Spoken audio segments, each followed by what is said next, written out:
Hi friends, welcome to channel. இன்னைக்கு நம்ம சேனல்ல instant தோசை வீட்ல தோசை மாவு இல்லையா சாதம் மீஞ்சு போச்சா அப்ப இந்த தோசையை செஞ்சு பாருங்க. ரொம்ப ஈஸியா இதெல்லாம் ரொம்பவே கிறிஸ்பியாவும் இருக்கும். அதுக்கு முன்னாடி நம்மளோட சேனலை ஃபர்ஸ்ட் டைம் பார்க்குறவங்க கீழே உள்ள சப்ஸ்கிரைப் பட்டனை கிளிக் பண்ணிக்கோங்க, பக்கத்தில் உள்ள பெல் ஐகானையும் கிளிக் பண்ணிக்கோங்க. வாங்க வீடியோக்குள்ள போகலாம். ஃபர்ஸ்ட் ஒரு மிக்ஸி ஜாரில் 1 கப் அளவுக்கு சாதம் சேர்த்துக்கோங்க. நாங்கள் இன்னைக்கு மத்தியானம் வடித்த சாதம் தான் சேர்த்துக்கிறோம்.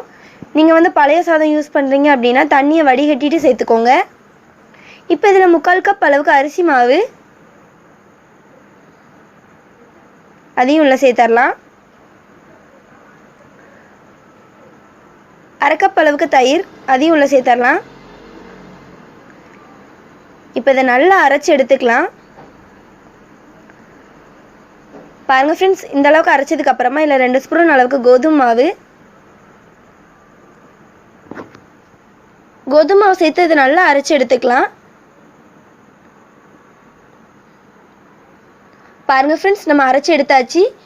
இந்த அளவுக்கு நல்லா பேஸ்ட்டாக அரைச்சி எடுத்துக்கோங்க. இப்போ இதை நம்ம வேறு பாத்திரத்துக்கு மாற்றி வைக்கலாம்.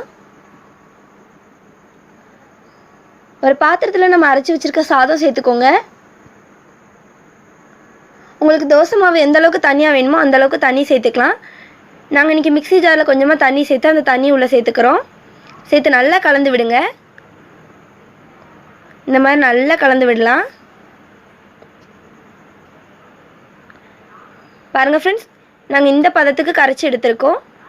இப்போ இதில் உப்பு தேவையான அளவு அதையும் சேர்த்துக்கலாம். 1/4 ஸ்பூன் அளவுக்கு பேக்கிங் சோடா அதையும் சேர்த்து நல்லா கலந்து விடலாம். நம்ம பேக்கிங் சோடா சேர்க்கறதுனால தோசை நல்லா சாஃப்டாக வரும். இந்த மாதிரி சேர்த்து நல்லா கலந்து விட்டுக்கோங்க. இப்போ இதை ஒரு மூடி போட்டு மூடி வைக்கலாம். 10 நிமிஷம் இது அப்படியே இருக்கட்டும். 10 நிமிஷம் ஆயிடுச்சு. நம்ம இதை ஓப்பன் பண்ணி பார்க்கலாம். பாருங்கள் ஃப்ரெண்ட்ஸ், நம்மளோட தோசை மாவு சூப்பராக ரெடி ஆயிடுச்சு. இதை நல்லா கலந்து விட்டுக்கோங்க. இப்போ இதை நம்ம தோசை ஊற்றலாம். ஸ்டவ்வில் தோசைக்கல் வச்சுக்கோங்க. இது நல்லா சூடாகட்டும். தோசைக்கல் நல்லா சூடாயிருச்சு. இல்லை நம்ம ரெடி பண்ணி வச்சுருக்க மாவை தோசையாக ஊற்றிக்கலாம். நம்ம நார்மலாக தோசை ஊற்றுற மாதிரியே இது ஊற்றிக்கலாம். தோசை ஊற்றி இது நல்லா விரித்து விட்டுக்கோங்க.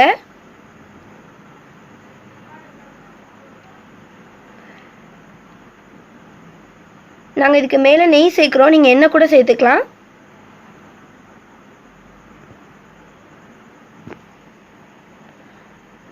நம்ம தோசையை 1 சைடு தான் வேக வைக்க போகிறோம். அதனால் இதை ஒரு மூடி போட்டு மூடி வைக்கலாம். ஸ்டவ்வை லோ ஃப்ளேமில் வச்சு இது நல்லா வேக வச்சு எடுத்துக்கலாம். ஒரு 5 நிமிஷம் போல் ஆயிருக்கு. ஓப்பன் பண்ணி பார்க்கலாம். பாருங்கள் ஃப்ரெண்ட்ஸ், நம்மளோட தோசை இந்தளவுக்கு சூப்பராக ரெடியாகி வந்திருக்குன்னு. ரொம்பவே கிறிஸ்பியாக இருக்குது. இப்போ இதை எடுத்து வெளியே வைக்கலாம். இப்போ அதே மாதிரி தோசைக்கல்ல தோசை ஊற்றிக்கலாம்.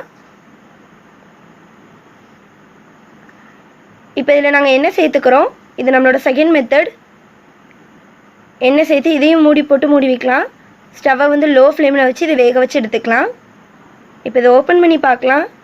பாருங்கள் ஃப்ரெண்ட்ஸ், நம்மளோட தோசை எந்தளவுக்கு சூப்பராக ரெடியாகி வந்திருக்குன்னு. இப்போ இதையும் எடுத்து நம்ம வேறு பிளேட்டுக்கு மாற்றி வைக்கலாம்.